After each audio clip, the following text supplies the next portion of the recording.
الحمد لله رب العالمين، والصلاة والسلام على سيد الأنبياء والمرسلين وعلى آله وأصحابه أجمعين. أما بعد، فأعوذ بالله من الشيطان الرجيم. بسم الله الرحمن الرحيم. كل نفس ذائقة الموت.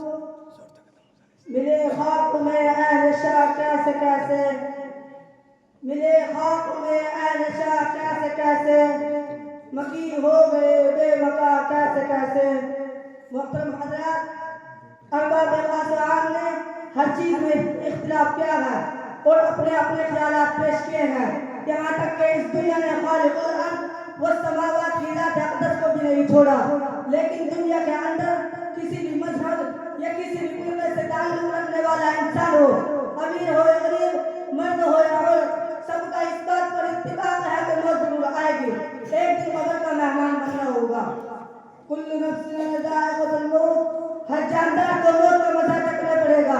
یہ زمین کتنے انسانوں کو کھا گئی لیکن آج تک اس نے ٹھکان نہیں لی. میرے بھائیوں، حضرت سلیمان علیہ السلام کے پاس موت کا فرشتہ اس وقت آیا جب کہ آپ بیت المقدس کی تعمیر کرا رہے تھے.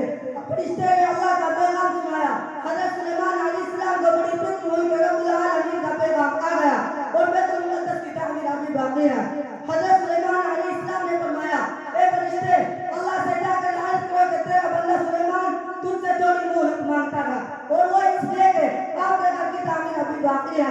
وہ بادشاہ جو ہوا پر حکم کرتا تھا اور وہ بادشاہ جو ساری دنیا پر بادشاہت کرتا تھا، آج وہ زندگی کی بھیک مانگ رہا ہے.